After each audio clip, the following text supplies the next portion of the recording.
I said amen.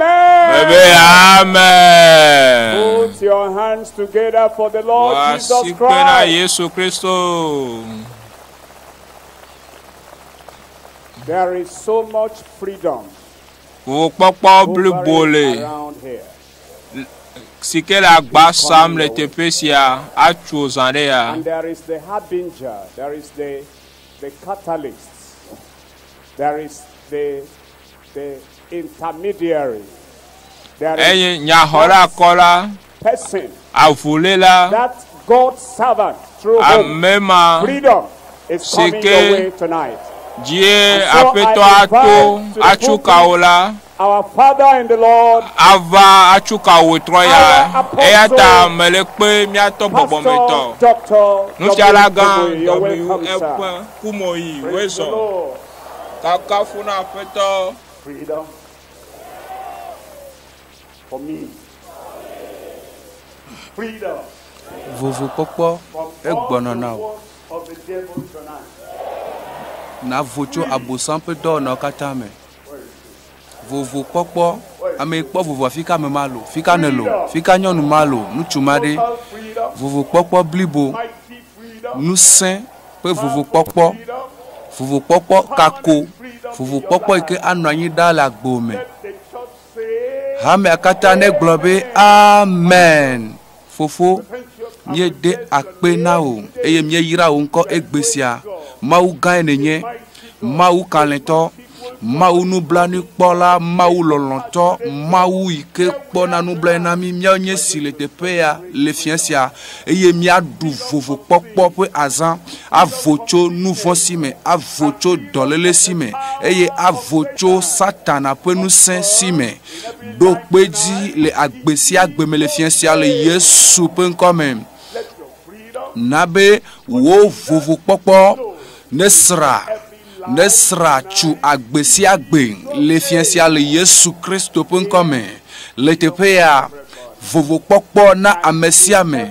eye le do teƒe sia teƒe ame yiwo le kame, ame yiwo le radio dzi, ame yiwo le yabalawo dzi eye ame yiwo katã wole woƒe aƒewo me yiwo tsaka kpakple mi. Me do gbe ɖa eye me gblɔ nya ɖi eye me gblɔ bena katutu vovokpɔkpɔ na ame sia ame le fia sia le Yesu Kristo ƒe ŋkɔ me. Akpe na wò aƒetɔ elabena le wɔe le Yesu ƒe ŋkɔ me miedo gbe ɖa le. Mawu ne yira mi bɔbɔnɔ anyi le wo vovokpɔkpɔ la me. Le fia sia miegava na xɔxɔple ƒe fia. Efia sia xɔxɔple ava na ame sia me. Lekeke anye adika, lekeke anye nu yi ke le agbo me agba ma yi ke wodro da ɖe abɔta nɔ ye ne dro. Vovokpɔkpɔ xɔxɔple ava na ame sia me le fia sia eye me le kpɔ vovokpɔkpɔ xɔxɔple ƒe viɖewo, xɔxɔple blibo,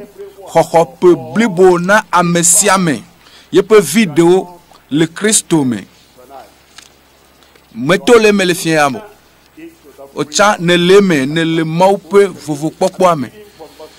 Salumo ta lɔfa ɖeka kple etɔ̃ kpekpe gbãtɔ ebe luʋɔ nye kafu Yehowa eye nu sia nu yi ke le menye la ne kafu yeƒe ŋkɔ kɔkɔe la denugble tso nu sia ŋuti ebe nu sia nu si le menye la nu ka ŋuti o elabena enu sia nu yi ke le mewoa wola nye gomekpɔla le xɔxɔƒle ame le fia sia. Wo luʋɔ akpɔ gome le me, wo gbɔgbɔ akpɔ gome le me, wo susu akpɔ gome le me, wo nugbledede, wo nutsila, wo dɔ edɔ yi ne wɔna nu sia nu yi ke le mewo. Nu sia nu ke le mewo, nu sia nu ke nye wo nutsinuwo katã me va be ma kpɔ dzidzɔkpe ɖe nutsi o. Ewoe nye nutsu ma yi ke Mawu ƒe ŋusẽ atsu. Ewoe nye nyɔnu ma yi ke nye gaƒoƒo ya ƒe nyɔnu eye ewoe nye ame yi ke akpɔ dzidzɔ le fia sia elabena nu sia nu ke le mewo la akpɔ xɔxɔƒle tso aƒetɔa gbɔ. Mina miakpɔ kpukpu velia ebe luʋɔ nye kafu Yehowa eye megaŋlɔ yeƒe nyui wɔwɔwo katã be o. Yeƒe nyui wɔwɔwo katã gbɔna na agbe o. ye pe yayra kata gbona agbome eye yayra pomevi de pepe yo kata jimnele enu yo kata kum enu yo kata me do gbera de utakpo jijemele jime mawu pe domenyonyo eye apeto apenu sen le agbome a fian ya fian oye azon kpokpu tonlia egbona mi le kpokpu tonlia me amesi chua wo vodada kata kiawo vodada neni e o chokiawo ha ebena eye wo da gbele wo dolelo kata nti dolelo neni ha dolelo kata o kata lepo dolelo kata ola o maga kplodo ayire apeme o vivichime penu sima maga kplodo ay apeme ko le Yesu pen come fien si ayala enye jijo popo pe fien si ayala enye ase chocho pe fien si ala o kata ola pote wo pe agba pepe mo yo le juwa ola jo eye fien si amawu penu sen gbona gboji le Yesu pen come minami akpo pupu eneliame amesi de awo agbecho gbegbeme emanye hohople alo amesi ke de na wo agbecho gbegbeme eye wo sona amesi koku siakuku de janota jina o jijopokpo pe siakuku eye mawu pe lolon pe siakuku eye jijeje pokpo pe siakuku ava agboji so fiensi aji go ha le Yesu pen come ebe amesi diawo agbecho gbegbeme eye wo cho amenveve kple nublani pokpo dona nawo apeto akpo nublani nawo esime wa heto no le wo nuvon tala esi wa no problem mi kponu chumada mi kponyo numada nuvon la vondi nuvon la nkoma ya o de dala gbo nchi so egbeaji atweke o eye awo ye na nye Amerike kpo de Blibo o cho nuvon yo kem eye Dedekpɔkpɔ soasinye me o cho nuvon yo kem eye azon apeto ape nublani pokpo aje yo mele o agbemenke ko kata me azon minami akpopupi atonlia afia ye hohoplea ele amesi choa nunyu diapo na wo amega kuku ela dagedada le agbome ela fupepe mokata ela doda le agbome benare na de kemela sinye madua nyama la troso egbeaji benade kemela sinye madoa nyama la troso egbeaji benade nimenya afika emano fika ma anya peme mano nyama nyachima evo ebe amesi chua nunye diapo na wo amega kuku alebe wo de kakpu nyenye gadwa yeye me abe honto ene enu chikonam le agbeame nimega nyale ke tutuma no agbeao enu chikonam dedite nu chinye eye melekula eye nu semele menyoa apetwa awde agbe yeye de mewu eye nazo abe honto ene eye ejiwa ano wodonyede eye ekochichi ajo maji ajo eye kuhiyo kata webe ne hagoda enumo kata ola jo ola dodale akpo mefense Yesu pen come hohople de amede da dowli bebe hohople na amesiame le Kristo me yepe vidéo Salumo talofa de kakple aton kpukpi andrelia eyanye amesi Yehowa nyamawula ela do dale baplasia baplame ado to bivichi de pepe me eye amenu amele diola amenu ane dimasi eye wope kakata me ado cho kakata me fiensia le Yesu pen come ede wo togole me ede wo ebe nyenye mawu eye nyemetro mebe ebe nyenye eya makecho evai egbe sayide mafome ameke khefele tawo ameke le bo le fiensia eye ameke sogbe ade odogo bakple sika ple klosalo was silver and gold, and there was not eye wo dome to adeke feeble de ke person gbojogbojo to adeke among meno their wo tribe. dome o I look at you from Me the le right kpɔ side there, the corner me le there. kpɔ le afima nu sia nu to dusime kaka sɔyi de emia me gbɔdzɔgbɔdzɔ tɔ ɖe ke me le mia domo me le kpɔ me le kpɔ eye sonu kɔ kaka yi ɖe megbe dome so ɖeka kpudzi kaka sɔyi ɖe ametsitsi dzia gbɔdzɔgbɔdzɔ tɔ ɖe ke me le mia dome egbea o. Elabena kɔsɔkɔsɔwo katã wo ŋe wo dzo eye nu sia nu yi ke sɔ nuxaxa va agbo me sɔ va dziwo mea aƒetoa aɖewo ɖa wòfia sia mikpɔ ɖekakpui nye ma meko nu kpɔ gbeɖe o eye nukokoe ma ge ɖe ŋkume na wo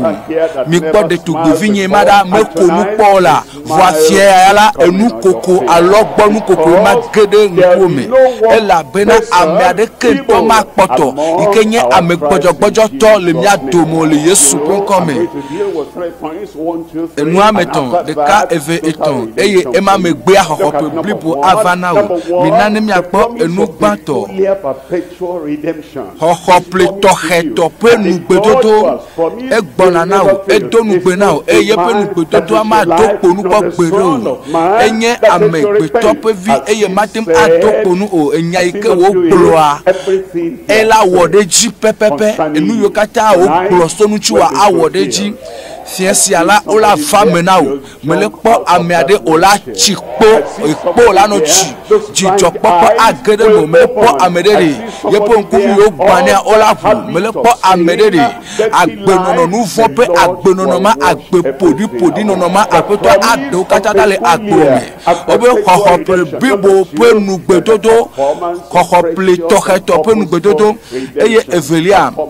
ewɔwɔ aƒetɔ awɔ ɖe dzi le agbo me. Ame aɖe ne do wli gblɔ be aƒetɔ la awɔe nam aƒetɔ awɔe le agbenye me eye awɔe na ame sia ame ewɔe na Maria yi ke me dzesi nutsu kpɔ o esusu bena ɖe enye enu yi ke me dzɔ kpɔ ebe nu sẽ ɖe ava dzi o ebe nye menya nutsu o ɖe eye dɔ la gblɔ ne bena ɖe be gbɔgbɔ kɔkɔe ado vɔvɔli ɖe dzi o eye ne gbɔgbɔ kɔkɔe ado vɔvɔli ɖe dzi o le fia sia la o la kpɔ bena nu sia nu yi ke di be matemi la adzo le agbo me eye ebe wo yira nyɔnu ma yi ke xɔ si elabena nya yi wo gblɔ ne tso aƒetɔa gbɔ la ava me nɛ nya yi wo gblɔ ne tso aƒetɔa gbɔ emi kpa enu yi ke woa gblɔ na o le agbo mea ava me na o eme vava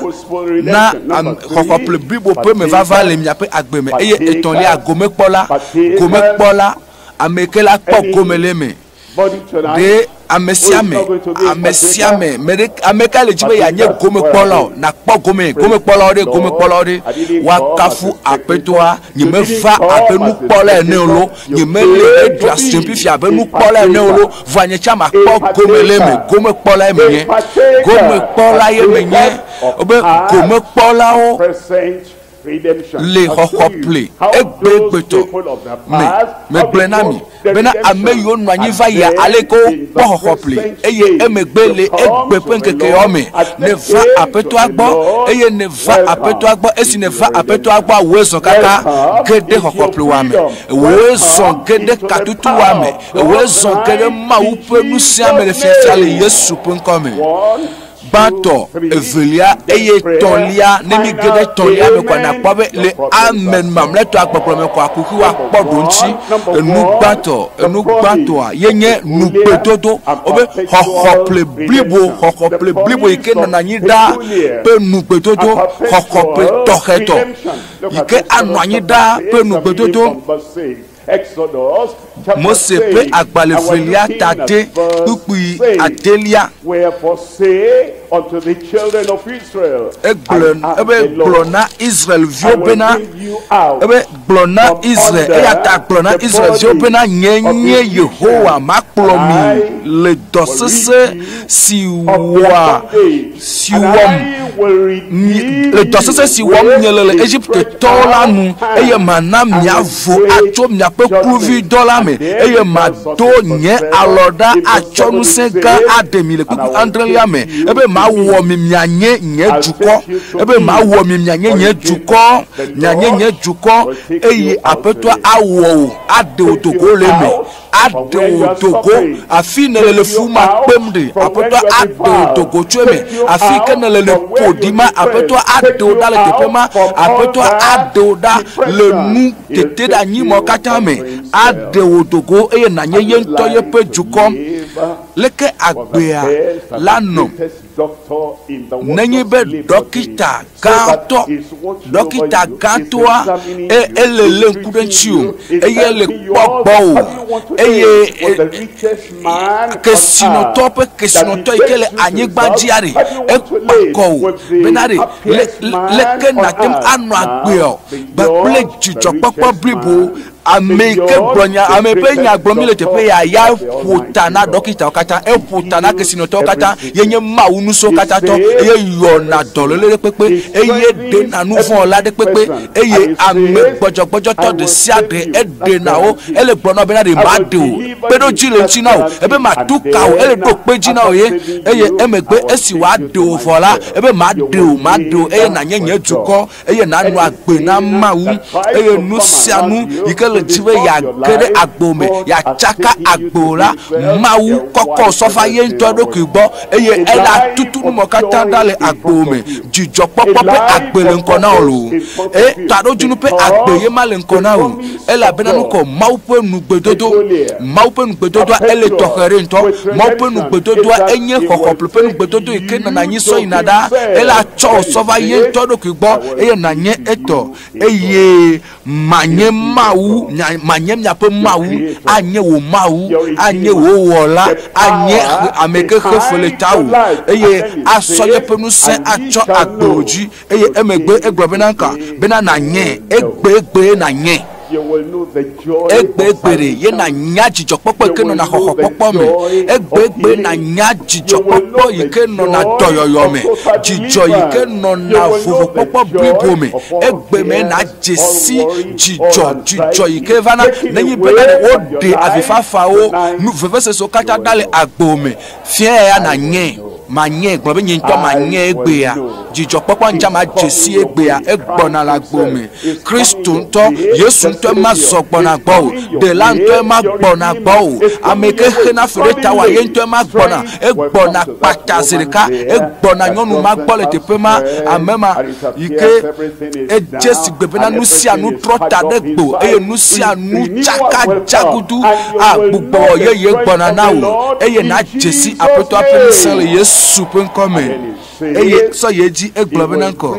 ebe eye miadze si be nye Yehowa miaƒe mawu ame si kplɔ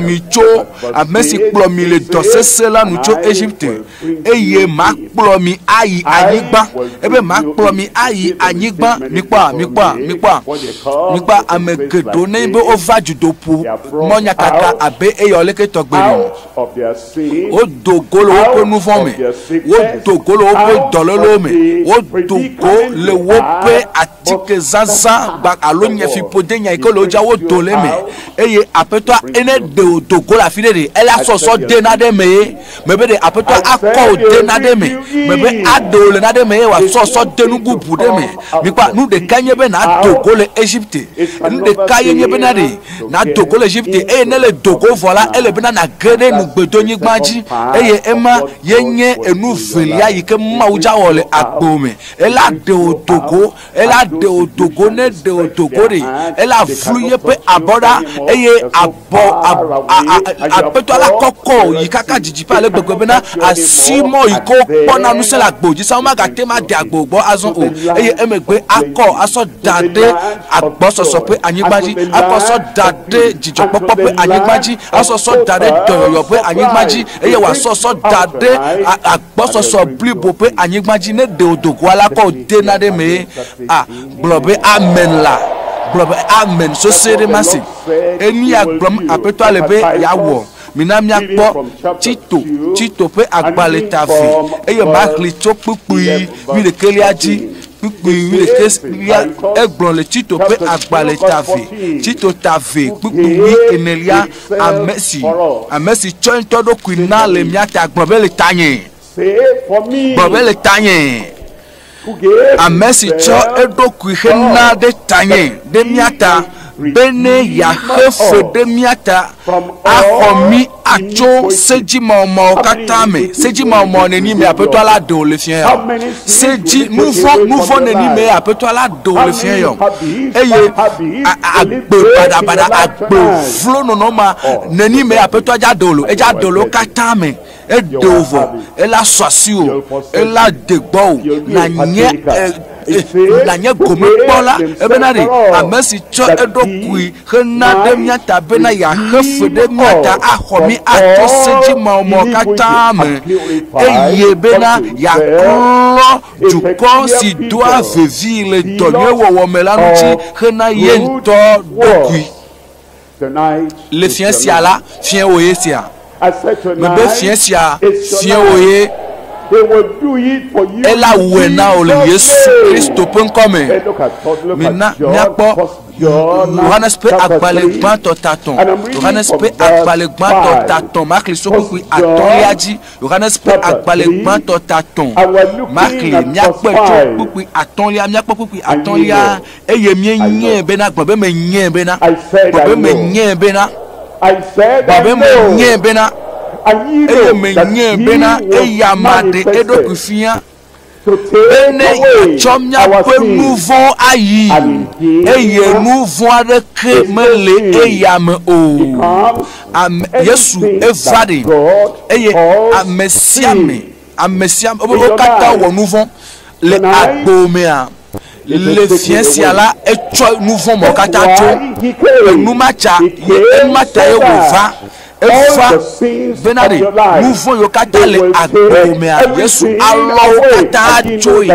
eye minye bena eɖe ɖokui fia le Calvary eɖe ɖokui fia le atisoga ŋuti bena yatsɔ míaƒe nuvɔ ayi eye nuvɔ ɖeke mele eya me o mina míakpɔ kpukui nyilia le kpukui nyilia me ame si ke nuvɔ wɔm la eya tso abosam me nyea nye ma tso abosam me gblɔ nyama gblɔ be nyea nye ma tso abosam me o nenye be ne tso abosam me sa ɖe kaka va na egbe ɖe kɔsida yi va yi me ane le abosam gbɔ eye ƒe yi va yi me ane le abosam gbɔ kaka va na egbe ƒe gaƒoƒo ya dzi ɖe azɔ la tɔtɔ va ɖo vɔ fika ne le hã me be afika ne me be tɔtrɔ va ɖo vɔ eye sɔnye dzi aƒetɔ ŋutɔ to yi ƒe ŋusẽ dzi alɔ nu vɔ mɔwo fɔ bubuwo katã agɔdzodzowo katã alɔwo katã ɖe le agbo me eye wòana wo vovokpɔkpɔ fia sia le Yesu ƒe ŋkɔ me egblɔ be na ŋkɔ sɔ ye dzi ebe eya ta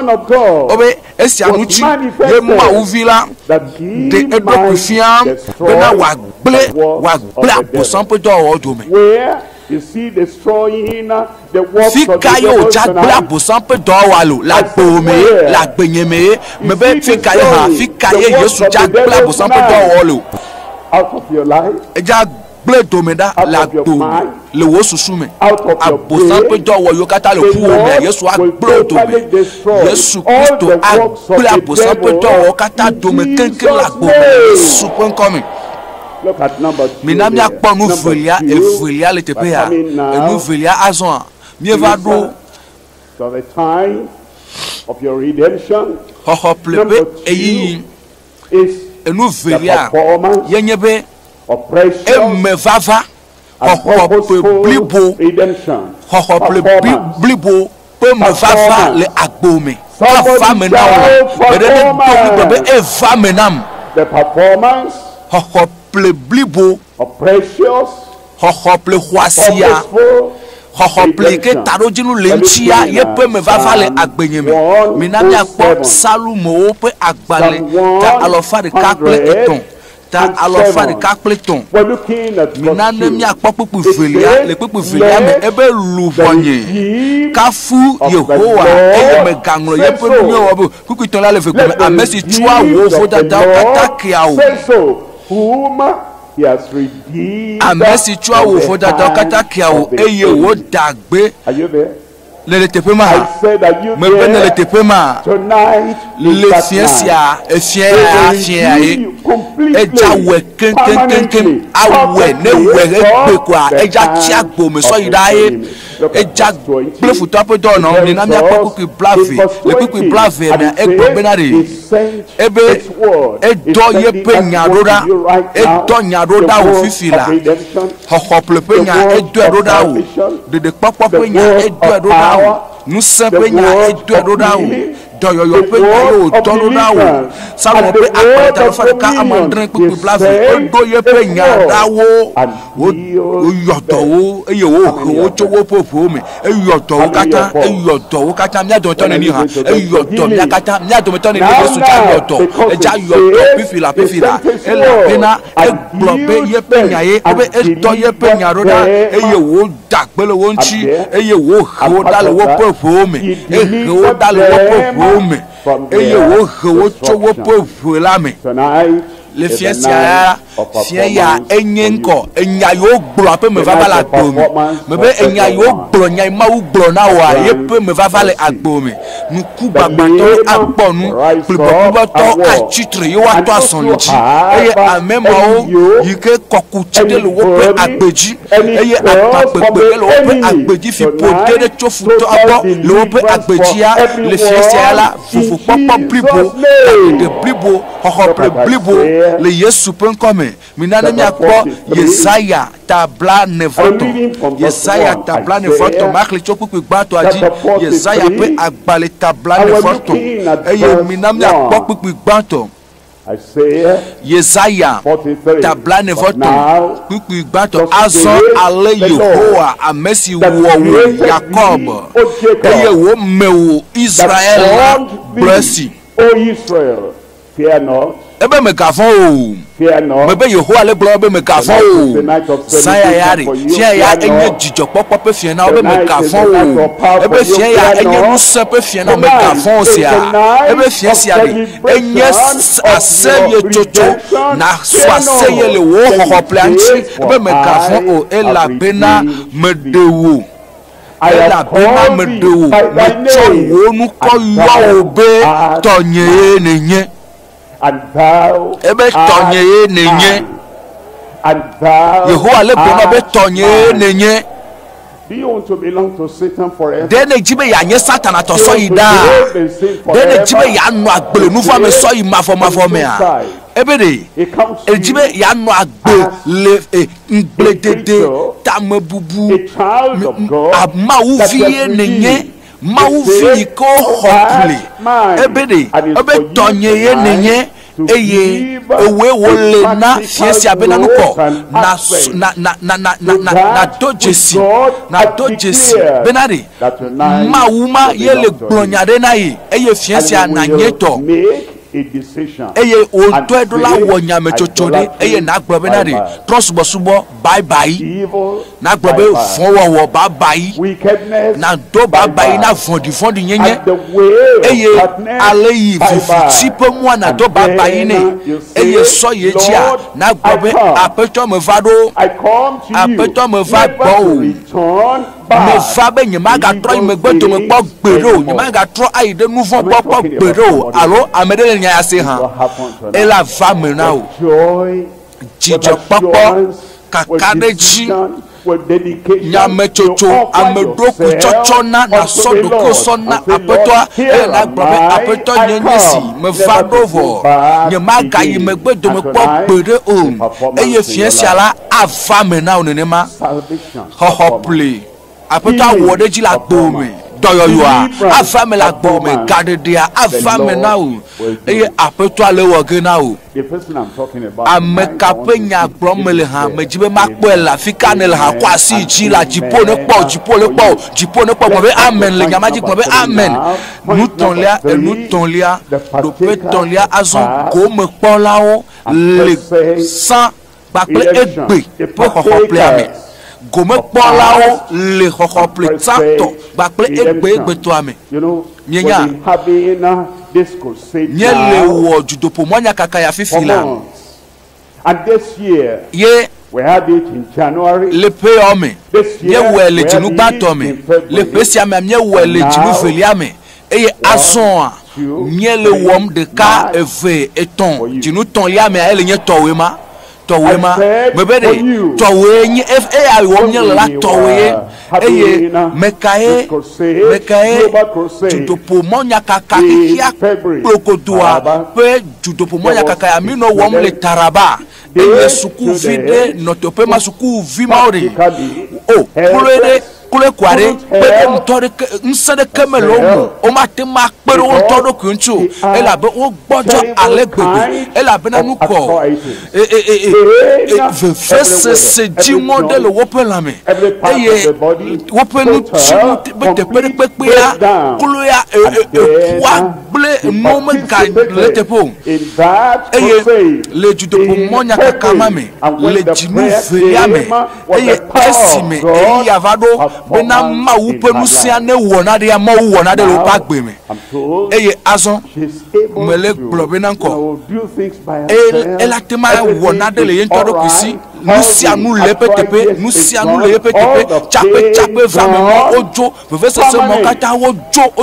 so imavo me fien ya towe not only here many be afia de koyolo obe Nigeria to de koyya awo we are somebody le Nigeria amade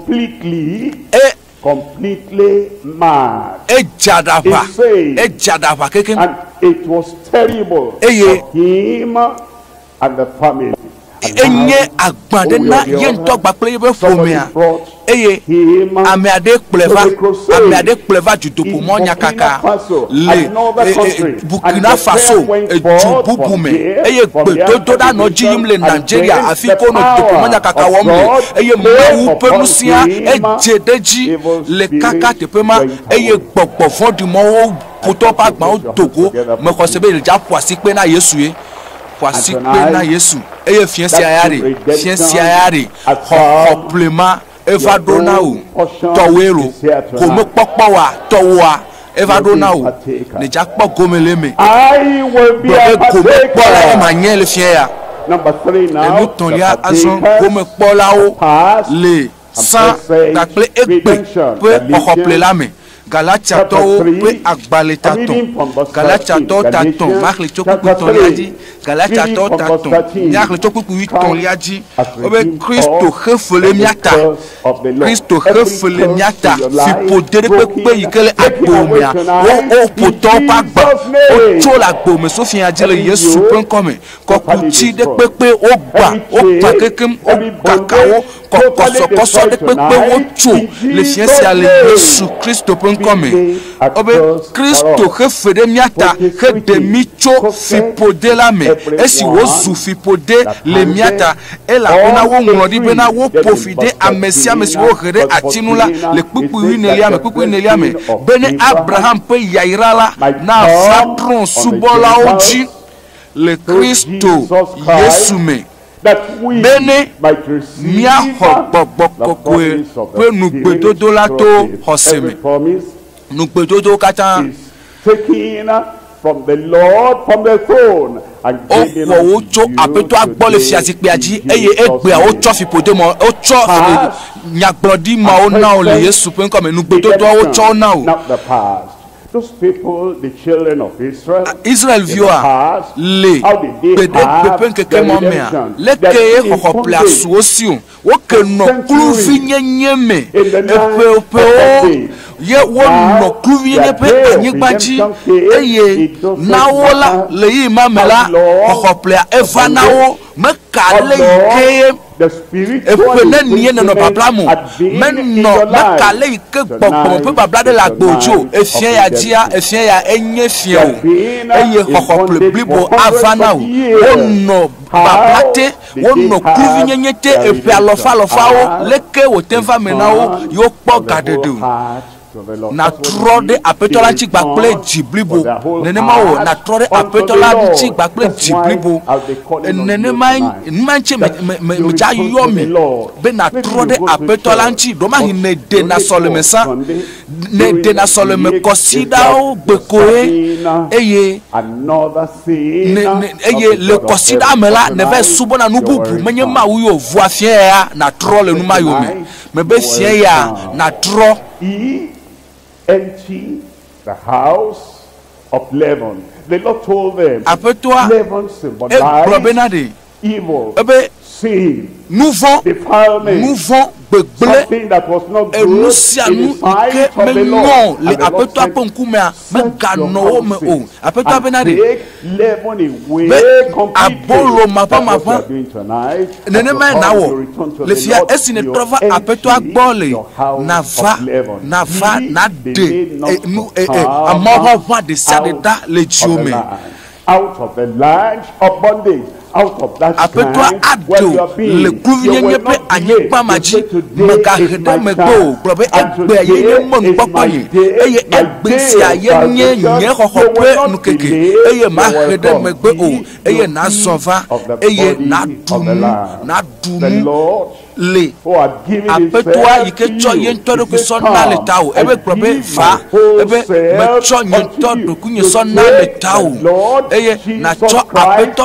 Christ, the Lamb of God, that taketh away the sin of the world, you are set free to believe in the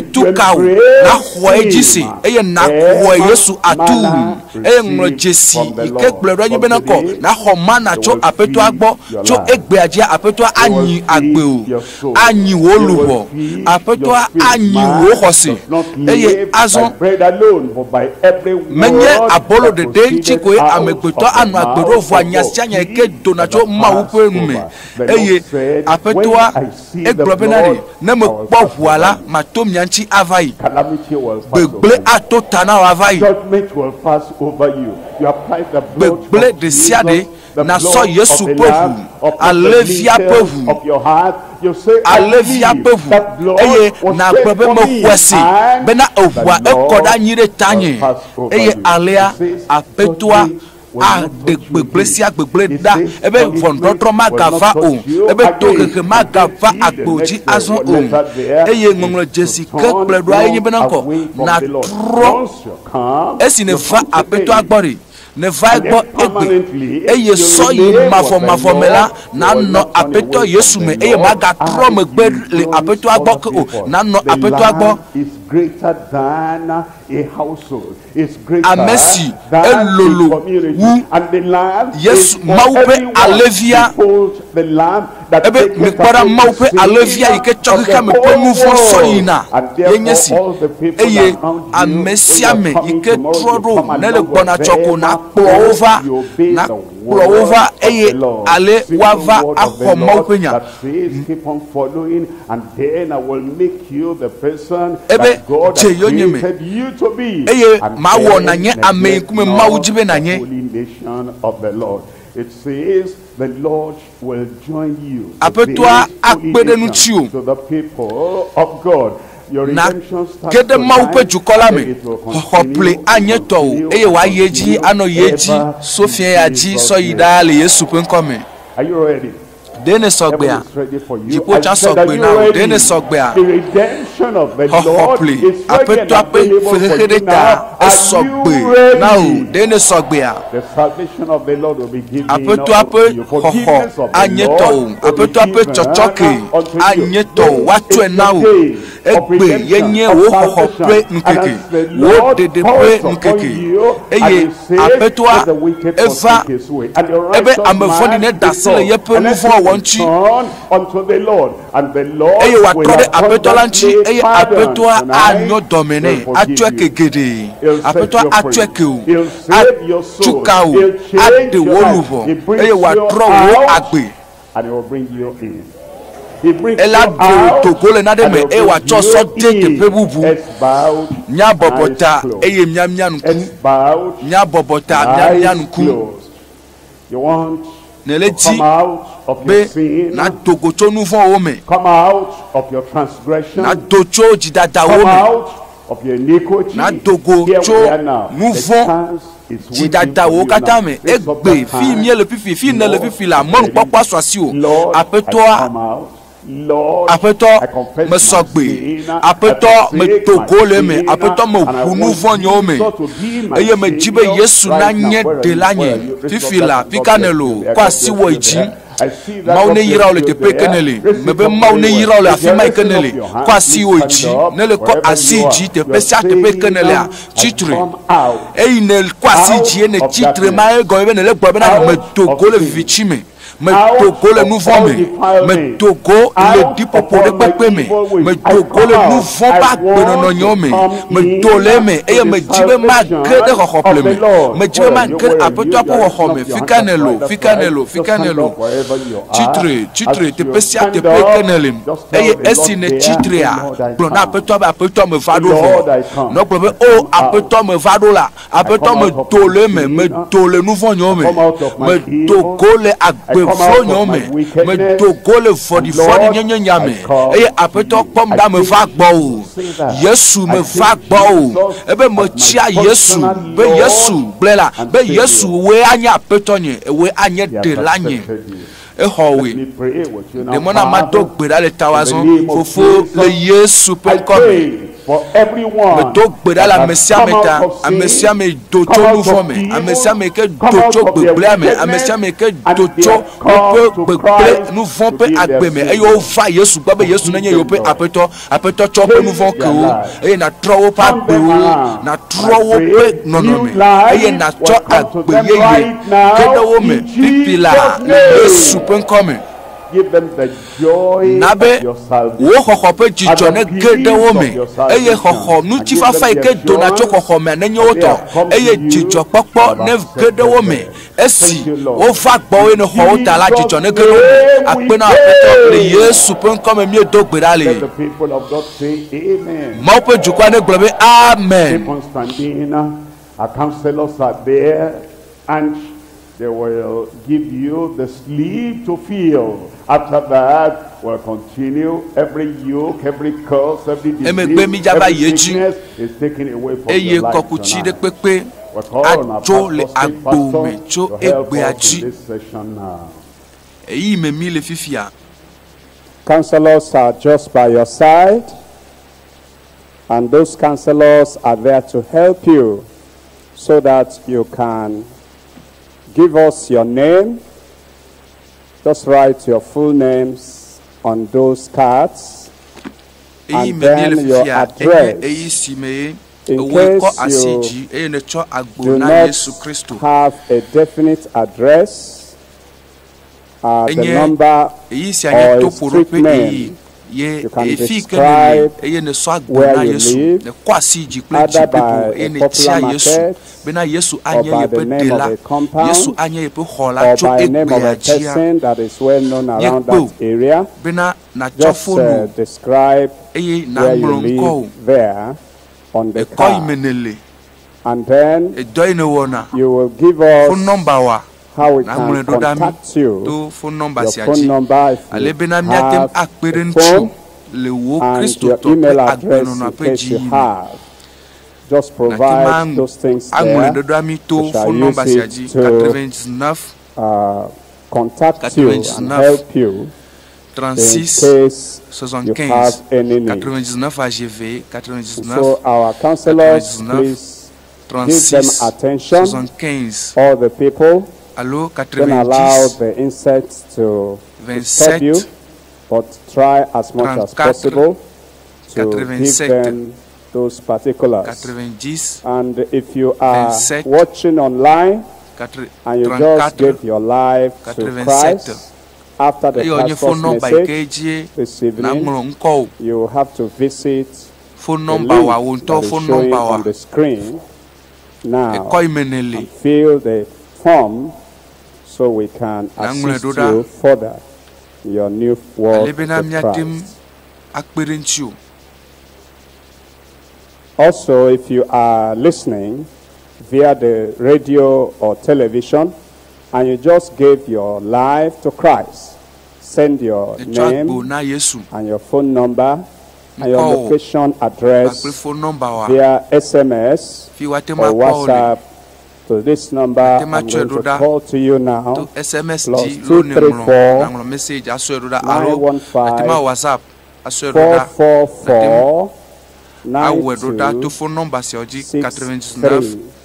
that is 99 plus 234 75 915 alo 90 444 7 92 34 63. 87. And when you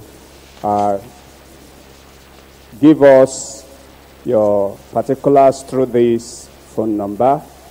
we will be able to reach you, and you'll be able to share with us what the Lord has done in your life. And there will be a special online banquet for all those watching online who gave their lives to Christ on Sunday, the 3rd of April. That is after this week Sunday, the next week Sunday. There will be a special banquet for those who gave their lives online. More details about this will be sent to you. Our pastor will be delighted to have you join this special banquet. Thank you. And all those people here in Bayelsa, there will be Bayelsa Believers Banquet on that same date, on 3rd of April 2022, at the Deeper Life Campground by 3 p.m. and other designated venues as it is on your program. And so, look out for your program. At the back of your program, you will see those banquet venues where you can attend in case you came from other parts of the state. Please, let's not forget that tomorrow by 3 p.m.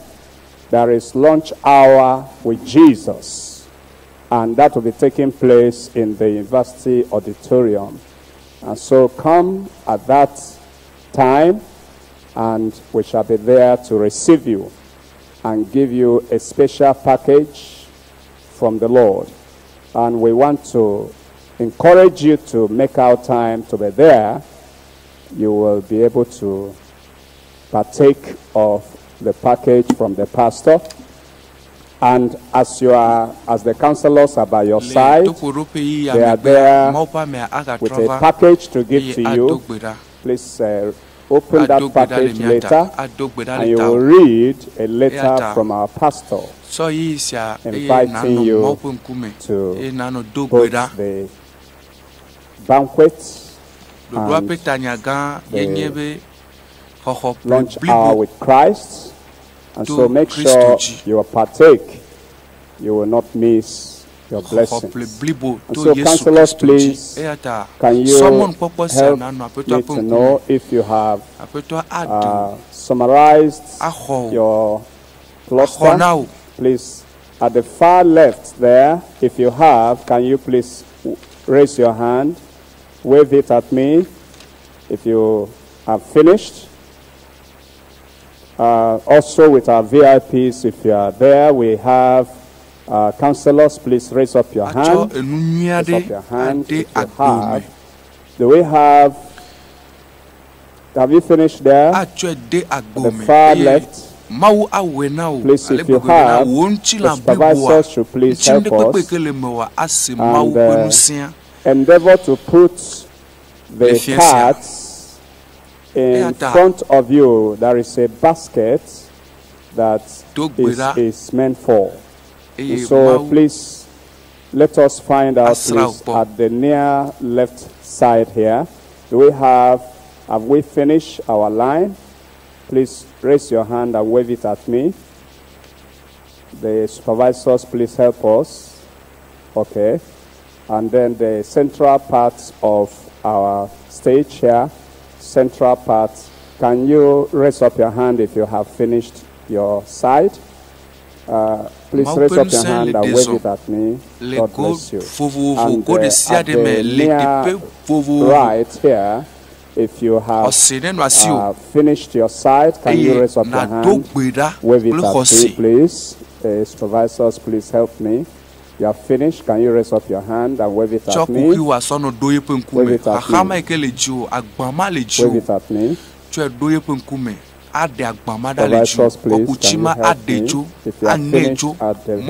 near right there, can you raise up your hand and wave it at me, please?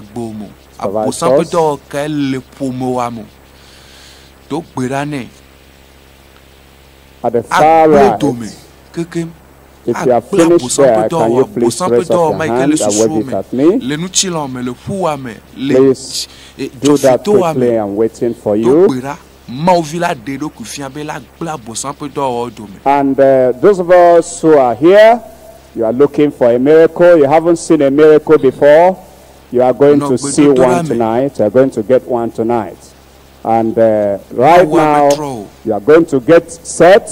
because the man of God is coming. And let's rise up on our feet. We are about to receive special touch from the Lord. Freedom is here. Praise the Lord. Somebody expecting freedom there, shout freedom.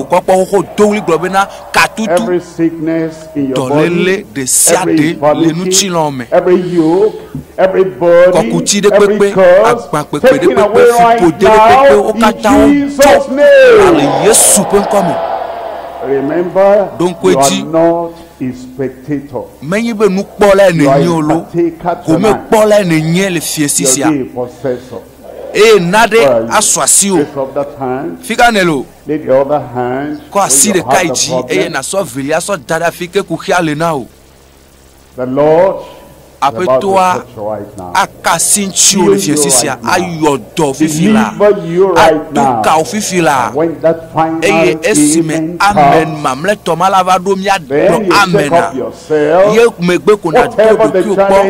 eye nuka ke adika nyesala amen madede mfomegbe adika majo fofo Yesu penkome. You are God who cannot fail. Mawu ike maten dokpo mu aye nenye mawu ike maten matro. You've given us your name. Yesu Kristo and you said whatsoever we ask in that name eye ne globe will be done. Le nu komaji nu sianu ike mia bla le nu komaji ala no babla. You healed in the past. Ne yodo le gberegbe nkekome eye ne kpoto le do yom pifila go ha ye va eye mi chitre aposampe do wo de siade aposampe do wo de siade le amerepe apeme o kata do ne gbe Yesu penkome. Whatever is covering your side, nuka echon kuvi wajie mi popo so agbana o nuku gbana me dese na o Togo le Yesu penkome. Deafness, dumbness, I command. Obe ade atutu nu popo mega lo me be mo ne roba gba wa do Yesu penkome. Nu kata nya ploli onya gbon nu kata le nu chila me plana me de gbe waji mi do le Yesu penkome. Afflictions of the devil. Aposampe agbandara meji futu ape agbandara meji fipote mo kata fipote pe kokucho ngefifila ne poka tutu le Yesu penkome. All the internal parts, the kidneys, the lungs, yonye ayikuo yodoku hide nawo pipila khodoyo le Yesu penkome edo mata de siade ne dole nu chilame cancer khodoyo cho cancer masime o abile dome khodoyo le Yesu penkome dikanaku khodoyo cho dole le masime le Yesu penkome yome pe ne khodoyo cho sime me poku hidea me to gbera ba pe to ne kasi cho wa yodo le Yesu penkome apa de ka tutu na o le khodoyo to apeto apenu seme. Take that stroke away. Apeto ne de taso kwa mema ne de numa da lome khodoyo le Yesu penkome Be healed. Arovivi, Blibo, Hodoyo, le Yesu Penkome, Efuenea, Mended right now. Efuane Chafifila, Efuane Chafifila, Apoto, Unusiane Deson, le Tepesia Tepe, le Dusime, le Miame, le Chichina, le Mogbedume, Tepesia Tepe, Luciane Deson, le Tepesia Tepe, me va ne femme, la Messia Batme, nous courons, Fila, le Yesu Penkome. Le radio a dit, les télévisions a dit, le phone a dit, Tepesia Tepe, Apoto, Unusiane Deson. Toyo penu se wa ne deson ka tutu wa ne deson do pe wo to wa ji la gbesi agbe fifi la apeto ape na olo Yesu ape na olo e la be na le we le Yesu pe comme to pe dale. You have got it. Esu asi o. I said you have got it. Esu asi o. It is done. O we na ovo. Dodo ki o po nukunu wa ye na po dodo ki o po that miracle is there. Just check it out. Our pastor has prophesied over you.